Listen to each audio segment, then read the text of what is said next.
She thought he would laugh in her face.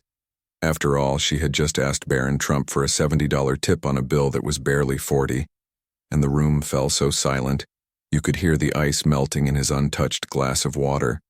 But what he did next made the entire restaurant stop eating, stand still, and question everything they believed about the quietest Trump of all. If you believe real character reveals itself when no one is watching, then make sure to subscribe, because what you are about to hear will change how you see him forever. It was a rainy Tuesday evening in D.C., the kind that made people irritable, short-tempered, and impatient. The restaurant was upscale, yes, but not the type where billionaires or politicians usually dined. It was more of a local favorite, quiet, elegant, tucked between federal buildings and forgotten corners of the city. That is why when Barron walked in alone, wearing a plain gray hoodie and dark jeans, nobody even recognized him at first. He asked for a table near the window. No bodyguards, no entourage, just him. The waitress, Sarah, was new. Single mom, 2 jobs, barely making rent. Her last table had stiffed her. She was exhausted, stressed, and running low on patience. So when this tall young man walked in and ordered a simple meal without much talk, she did not think much of it. He barely looked up, barely spoke. Tipped his head gently when she brought his drink. But things changed when the bill came. He placed his card down quietly, and as Sarah reached for it, she half-joked, half-snapped, $70 tip would make my night. He looked up, right into her eyes. And for the first time, he spoke. There was no smile, no insult, no defense. Barron Trump simply held her gaze and said, in a voice so calm it made her forget to blink, "Why 70? It was not sarcastic. It was not defensive, it was honest. That question hung in the air between them, and for a second Sarah forgot who she was talking to. She looked around nervously. Other diners were beginning to notice. Not because he had raised his voice, but because the tension had shifted in a way people feel in their skin, before their minds even catch up. She stuttered, unsure if he was mocking her.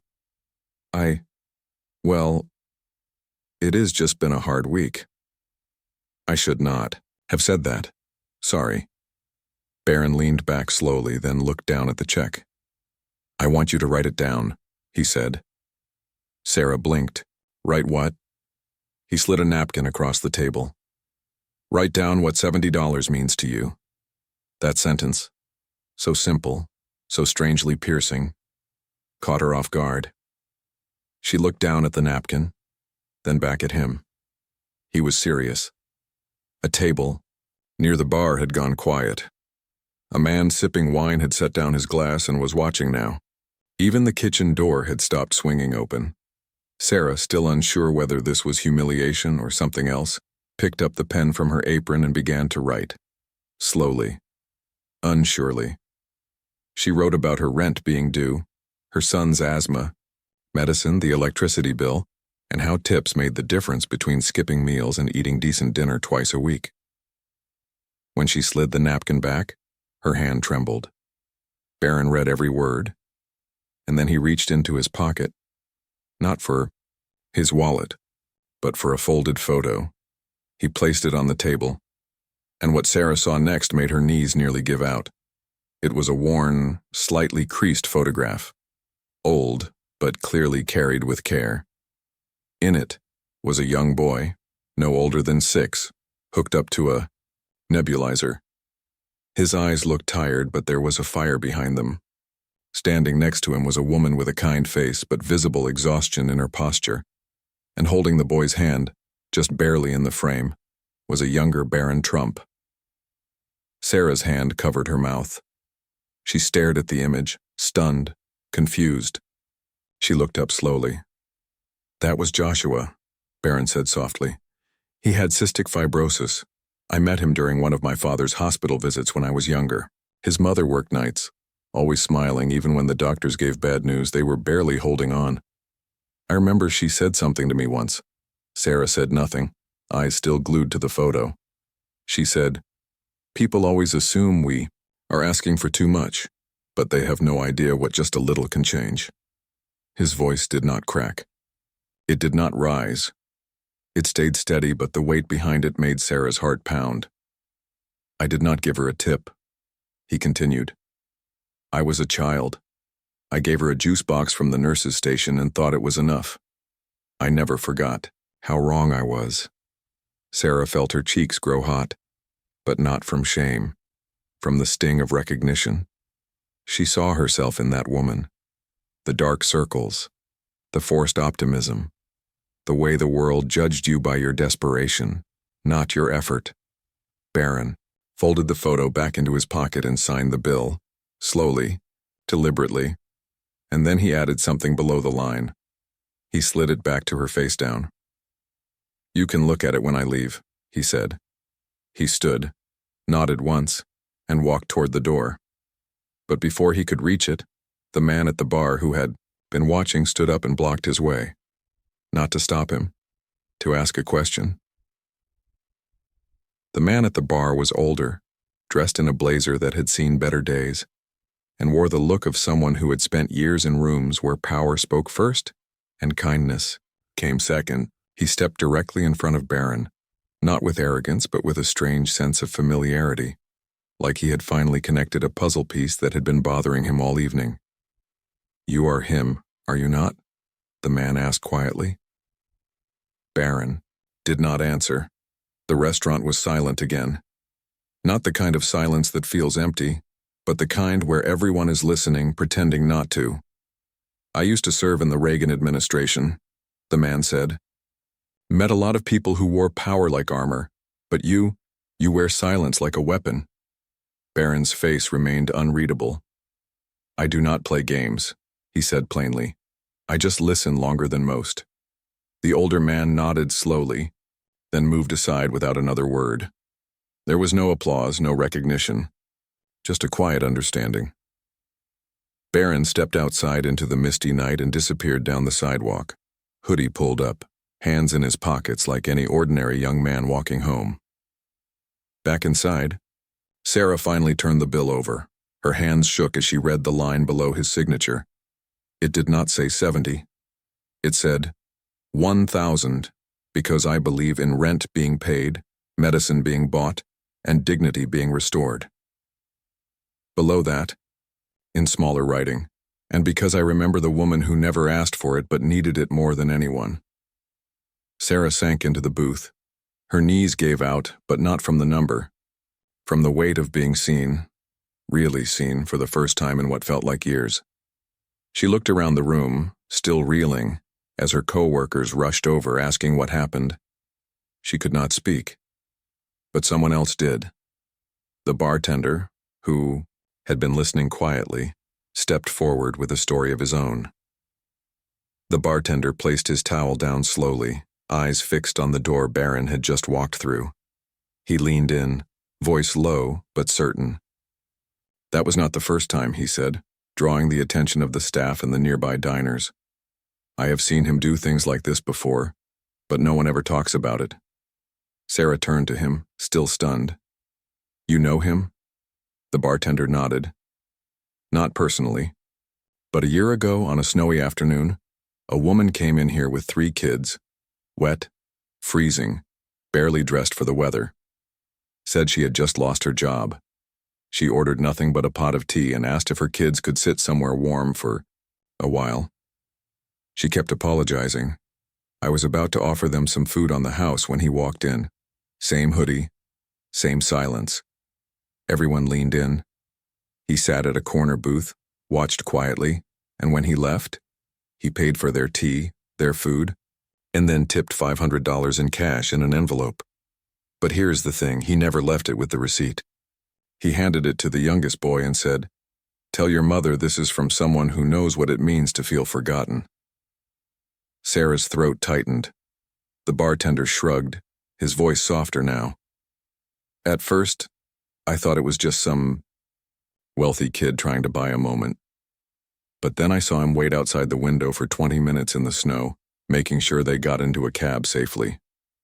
No cameras, no press, nothing. A woman at a nearby table whispered, "That cannot be real. Why would he do that?" Another server answered before the bartender could, "Because everyone thinks they already know him." And maybe he is tired of proving otherwise. Sarah stared down at the receipt again. The $1,000 was shocking, but not just because of the amount. It was shocking because it felt like it came from someone who had earned the right to ignore suffering, but chose not to. In the quiet that followed, her phone buzzed. It was a notification, not from social media, but from her bank. And there was more than 1,000 sitting in her account. Far more. Sarah's hands trembled as she opened the banking app, expecting to see the $1,000 tip Barron had left. But what appeared on the screen made her gasp aloud. Her account, which had been nearly empty that morning, now showed a deposit of $10,000. For a moment she thought it was a mistake, a glitch, maybe a delayed tax refund or a system error. But the reference line crushed that thought completely. For your son's medicine, from someone who understands silence. Her heart skipped. She looked up at the bartender, then at her co-workers, speechless. This was not a tip. This was not charity. This was intentional. Someone had seen her, read the napkin she thought was private, and responded. Not with pity, not with noise, but with precision. Someone had listened, someone who had been silent his entire life while the world labeled him as distant, spoiled, strange. And now, with a pen and a few quiet actions, he had rewritten everything she thought she knew about him. Tears welled in her eyes, not because of the money, but because of what it meant. Relief. Dignity. The feeling that maybe the world had not completely forgotten people like her. Do you think he does this often? She whispered. The bartender nodded. I think he does it more than we know, and I think he never stays long enough to watch the result. Like he is trying to repair something. Maybe not just for others. Maybe for himself too.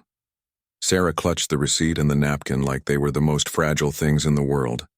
She looked toward the door, but he was long gone. No footprints. No name left behind. Just a memory, a deposit, and a story no one would believe, except for those who were there. But as she stood behind the counter trying to steady her breath, something else caught her eye. On the napkin, beneath everything she had written, a second note had appeared. Faint. Written in the same ink Barron had used to sign the bill. It read, The world only teaches you to ask small. I want you to unlearn that. Sarah read the line again and again, her fingers trembling as she traced, the ink like it might disappear if she blinked too long. The world only teaches you to ask small. I want you to unlearn that. It was not just a message, it was a challenge. And coming from someone like Barron Trump, it meant something different. Not because of his name, but because of how quietly he used it. That night, Sarah walked home in the rain without an umbrella, but for the first time in years, she did not feel cold. The city lights blurred through the drops on her lashes, but everything felt sharper, clearer, like her world had cracked open, and someone she had underestimated had stepped in, not to save her, but to remind her she could still stand tall. She got home to find her son coughing in his sleep. She sat next to him on the edge of the bed, ran her fingers gently through his hair, and whispered, We are going to be all right now. Not just because of the money, but because someone had handed her back the part of herself she had lost trying to survive. The next day, she used a small part of the money to buy his inhalers, restock the fridge, and cover the overdue electric bill. But the rest, she did not touch it. Not yet. Instead, she printed out the napkin note, the one Barron had written, and pinned it to her wall right above the kitchen sink where she did dishes every night.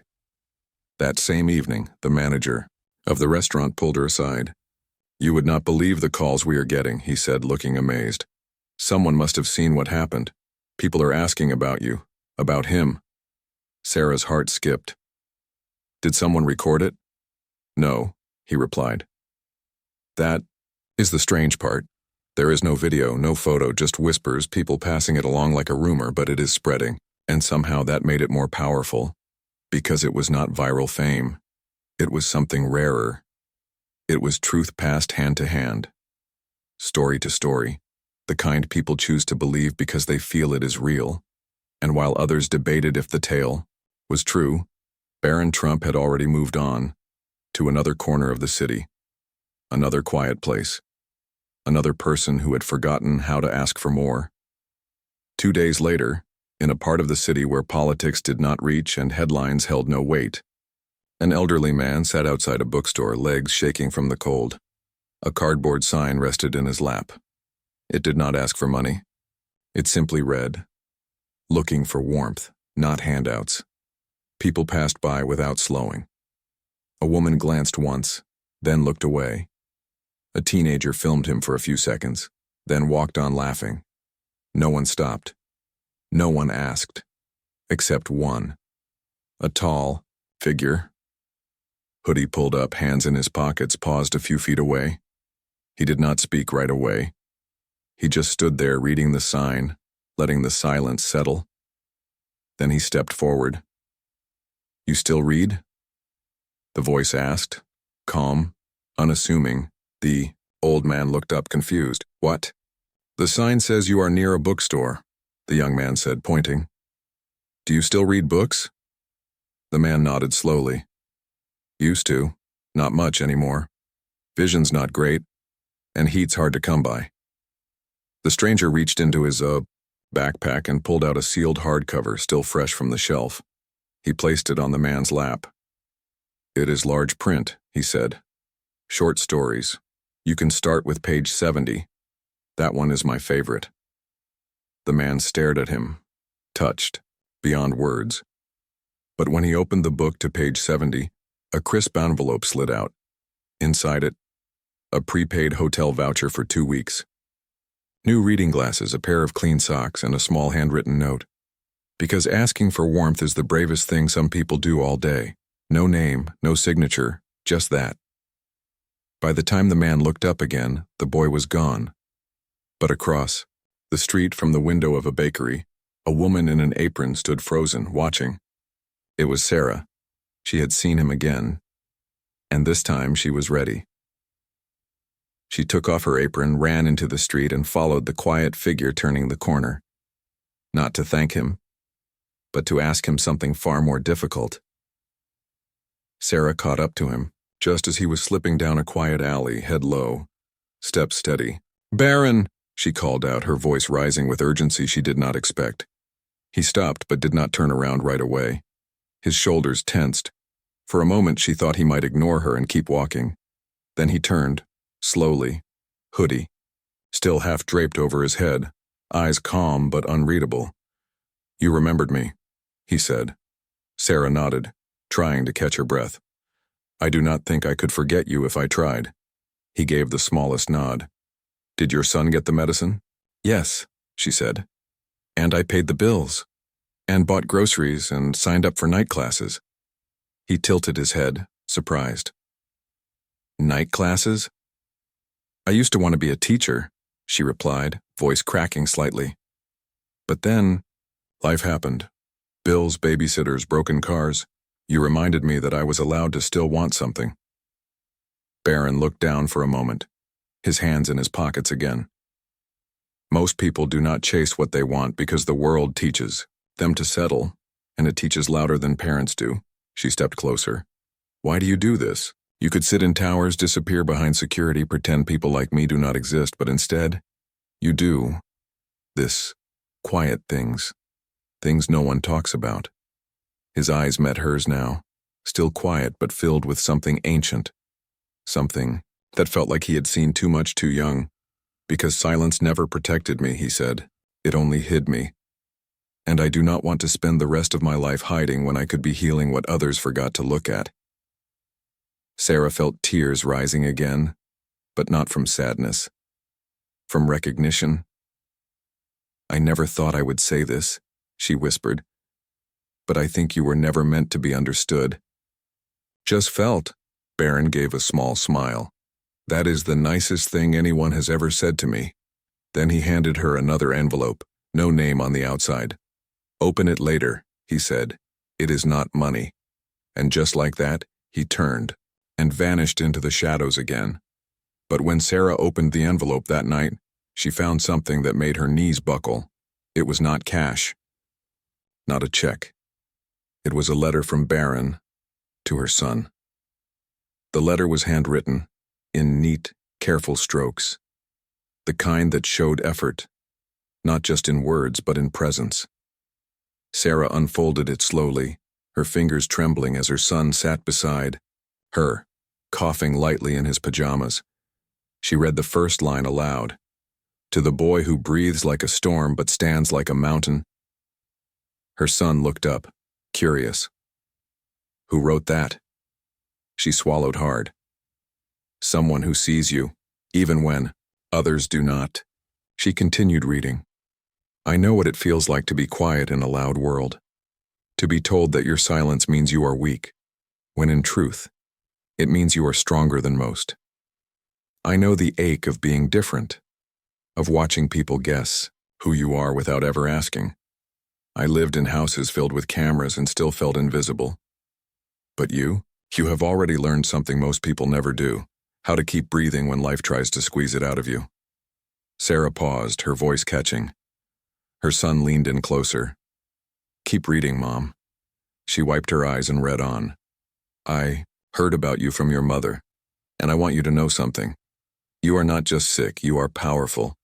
Because every breath you fight for builds something inside of you the world cannot touch. Strength, vision, compassion. Use it. One day when someone else is gasping through life, you will be the one who shows them how to breathe. At the bottom of the letter was a small postscript, scribbled like a secret. P.S. One day I want you to write me back, not to thank me, but to tell me what you became. Sarah folded the letter slowly, holding it to her chest. Her son looked up at her, small hands resting on his knees. Do you think I could write him? She smiled, the kind that comes from something breaking and healing all at once. I think you already have, with every breath you take. That night, Sarah pinned the letter beside the napkin above the sink, and suddenly, their little apartment felt less like a burden and more like the beginning of something unexplainable. The next morning, Sarah woke up to a lightness in the air, not because the bills were paid or because food was on the table, but because something had shifted deep inside her walls, something invisible but powerful. Her son slept peacefully for the first time in weeks, and the sun coming through the curtains made their old, creaky apartment feel almost sacred. As she made coffee, she glanced at the napkin and the letter pinned side by side. The ink had started to fade slightly, but the feeling had not. If anything, it had grown. And then, she noticed something strange. An envelope slipped beneath her door. There was no address, no stamp, just her name.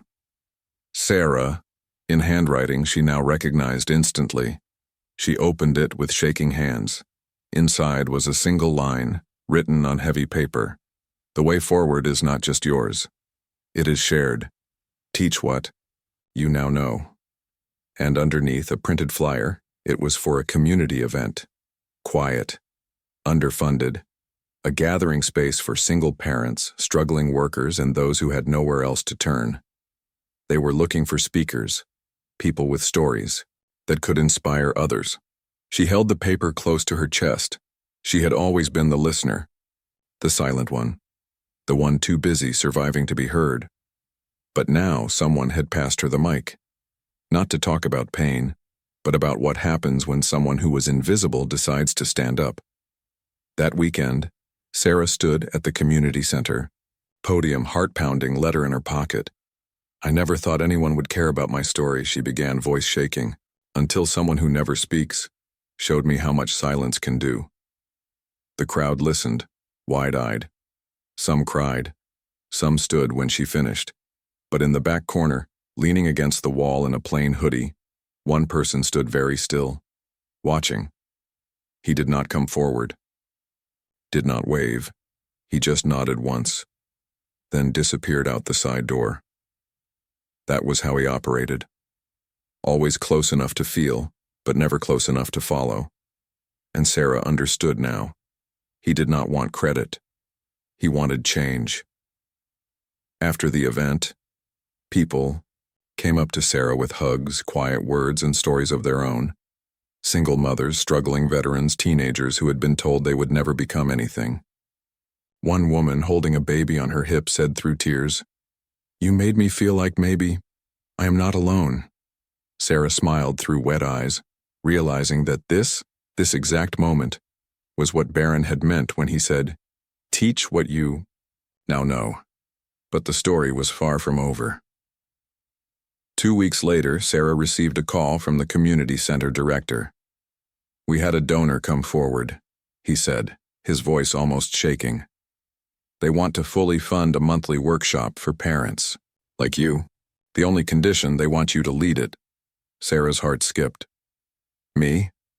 But I am not." "You are," he interrupted softly. "You are the exact person these families need." Still unsure, still scared, she said yes. What she did not know was that, across the city, a quiet conversation was happening in a private study behind thick walls and locked doors.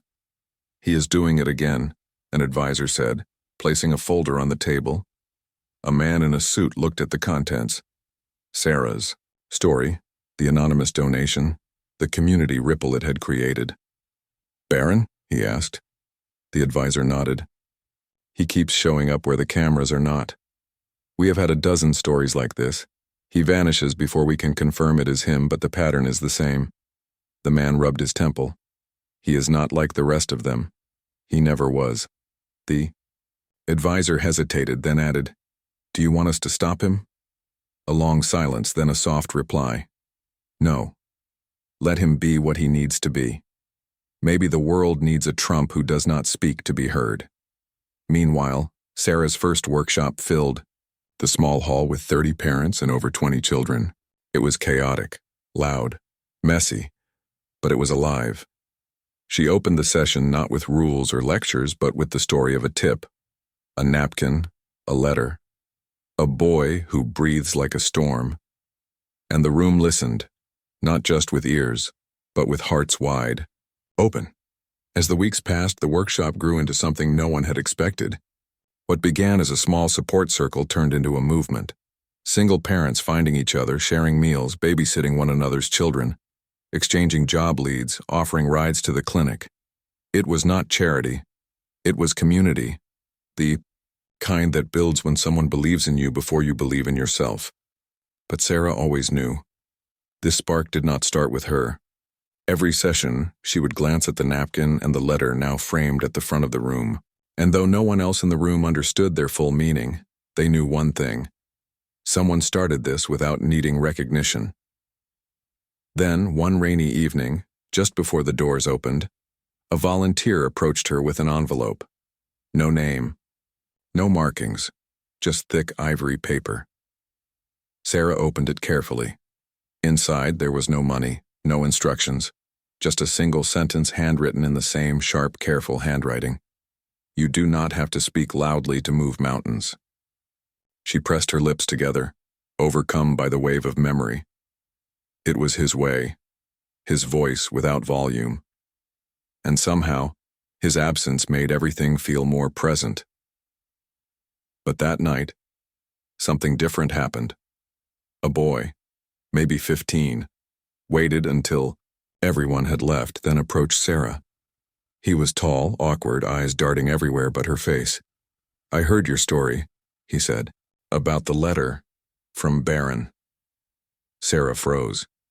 She had never said his name out loud in front of anyone. The boy continued, his voice soft. "I think he wrote to my sister too. Last year. She got sick, and someone paid her entire treatment. The card just said, 'For the ones who are fighting battles nobody sees.'" Sarah's heart raced. "Do you still have the card?" He nodded. "She keeps it in her notebook. She calls it her quiet armor." For a long time they stood in silence. And then it hit her. This was bigger than her. Bigger than just one generous act. Barron was not just helping people. He was building invisible bridges, connecting strangers through silent acts of hope. Sarah walked home that night with the weight of something profound resting on her shoulders. Not a burden, but a responsibility. She thought of that boy's sister, of the letter in her own kitchen, of the napkin, the envelope, the $10,000, and now this thread weaving people together like secret stitches in the lining of the world. Barron Trump was doing something few people ever did with their privilege. He was not using it to be seen. He was using it to see others. She reached her apartment, stepped inside, and stood silently in front of the wall where everything had begun. The framed napkin, the letter to her son. And now she added one more thing. The ivory card that had arrived that day. Her son came up behind her, now healthier, stronger, smiling more easily. "Are you still thinking about him?" he asked. Sarah nodded. "Every day." He looked up at her with serious eyes. "Do you think we will ever see him again?" She paused. "No," she said quietly. "I think he does not want to be seen. He just wants to make sure we never go unseen." In that moment, her phone buzzed. Another unknown number. A message. No name. Just a location and a time. "Tomorrow, 4 p.m., 328 Westwood. Bring nothing but truth." Sarah hesitated, her fingers hovering over the screen. Could it be him? Or someone else who had been touched by him? The next day, she arrived at the Q. Address, a small neglected library on the edge of the city. Inside, the shelves were dusty, the carpet faded, but the room was filled with something rare. People. Familiar faces. Single parents. The teenage boy and his sister. The bartender from her old job. All seated in folding chairs, murmuring, waiting. At the front, a whiteboard. On it, someone had written, "What you learn in silence, you teach in action." A moment later, a young man stepped out from the back. Hoodie up, face mostly hidden but unmistakable.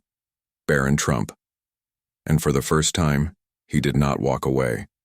He walked forward, toward the mic, toward them.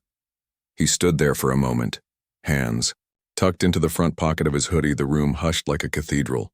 No phones were out, no flashes, no one moved. They were not looking at a Trump. They were looking at someone who had walked through the back door of their lives and left behind light. Barron raised his head slowly, and when he finally spoke, his voice was steady, low, and deeply human. "I have spent most of my life being spoken about," he said, "not to. I have watched people create versions of me, cold, privileged, distant, without ever looking in my eyes. So I chose silence. At first, to hide. Then, to listen." He glanced around the room, eyes locking briefly with Sarah's.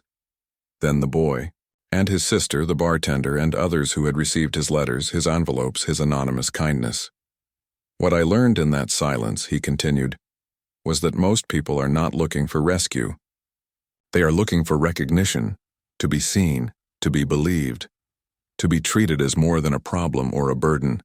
And when you are born into a name that the world turns into a headline, you realize the greatest thing you can give is not your fame. It is your attention." The room stayed perfectly still. He took a step closer to the edge of the platform. "I am not here to make a speech. I am here to hand this over." He reached into his backpack and pulled out a leather-bound journal. Thick, full, well-worn. He held it in the air.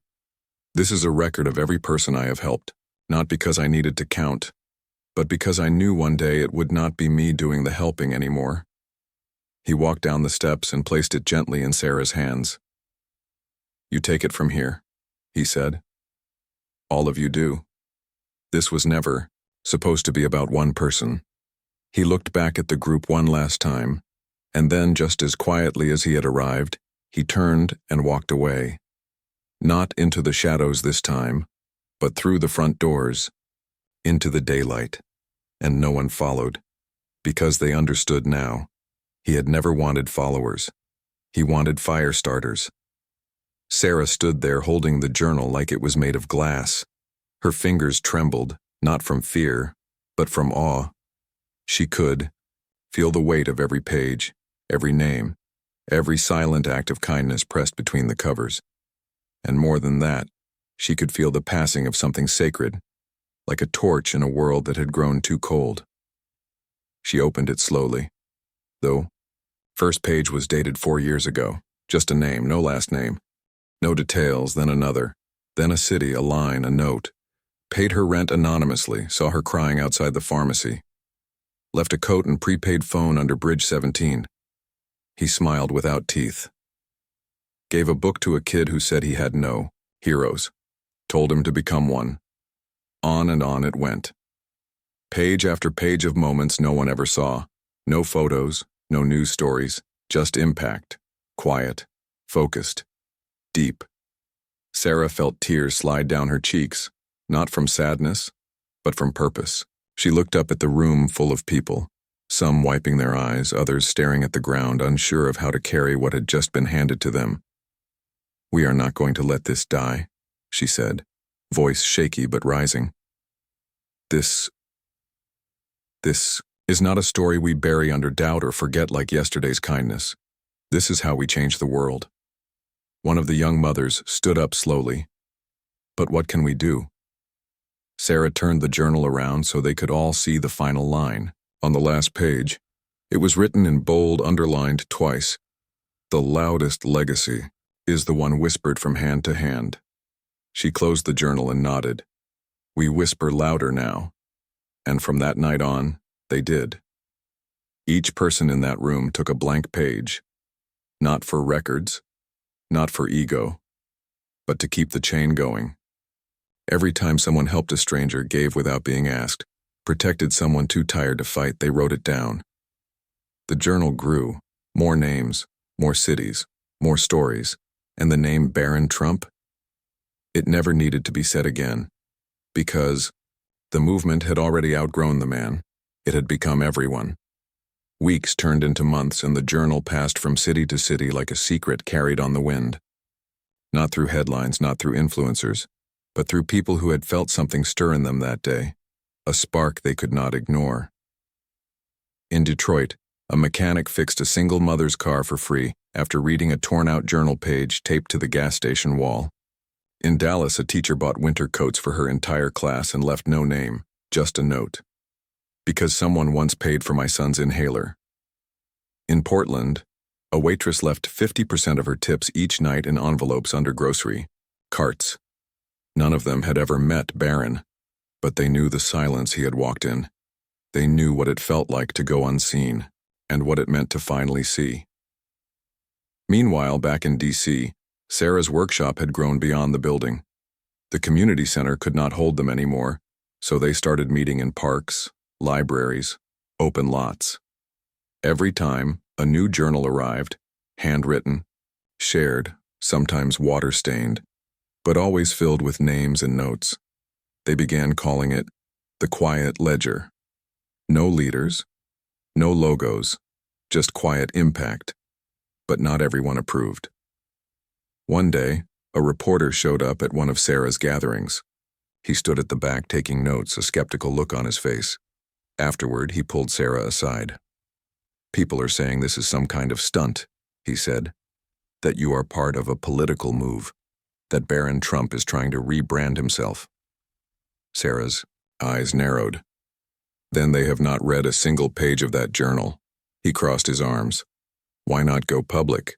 Why hide behind these anonymous gestures?" She smiled gently. "Because sometimes truth is louder when you do not shout." The reporter left that day with nothing to expose, no scandal, no campaign. Just a story he could not quite grasp, and a room full of people who had no interest in being famous, only useful. That night, Sarah received another envelope.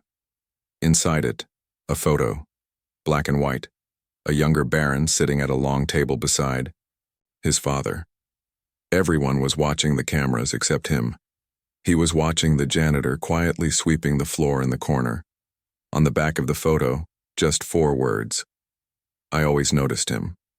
Sarah stared at the photograph for a long time, her thumb gently brushing the edges as if it might reveal more just by touch. The image was quiet, unpolished. No filters, no poses. It was not meant to be seen by the world. And yet, here it was, in her hands like a key to something hidden in plain sight. She flipped it over again. "I always noticed him." It said everything. Barron had grown up in rooms where power spoke louder than compassion, where eyes were trained on podiums and cameras, not on the man pushing a mop in the background. But he noticed. Even as a boy, he saw who the world overlooked, and maybe that was what made him different. That was the moment Sarah realized something deeper than all the letters and donations and envelopes. Barron Trump was not trying to be a hero. He was trying to undo the silence, not just for others, but for himself. Every act of kindness was a message written in a language he was never allowed to speak publicly. But now, through her and through everyone carrying the journal, that language had finally found its voice. The next day, something unexpected happened. A man in a crisp suit walked into her workshop. Middle-aged, stern, Secret Service posture. He said nothing at first, just stood in the back. When the session ended, he approached Sarah and gently handed her a sealed note.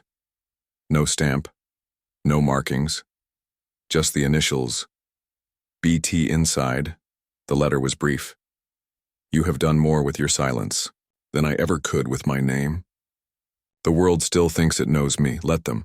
But you keep doing what they never expect, change everything without asking permission, and beneath that, a final line. One day, if my name ever becomes more of a shadow than a light, remind them of this. Sarah folded the letter with care and placed it in the back of the quiet ledger. She did not need to tell anyone, because this was not a movement built on leaders. It was built on legacy. Not a Trump legacy, a human one. Months later, the quiet ledger found its way into places even Sarah had never imagined. Homeless shelters in Philadelphia, youth centers in Atlanta, a battered women's home in Chicago. Everywhere it landed, people added to it, sometimes with words, sometimes with drawings, sometimes just with fingerprints where ink met tears. No one asked where it came from anymore. It simply existed, like truth always does when it refuses to die. Sarah kept one rule sacred: no page was ever erased, no story was ever corrected, and no name was ever demanded. The ledger was not for control, it was for connection. One evening, as the city outside buzzed with noise and distraction, Sarah sat by her window and opened the very first volume again. The napkin was still there, the letter to her son, the photograph of Barron as a child, eyes not on the spotlight but on the man no one else had noticed. She smiled. The world had tried to define him with labels, scandals, assumptions. But in the end, he defined himself, with silence, action, and a choice to lift others from the shadows rather than step into the spotlight.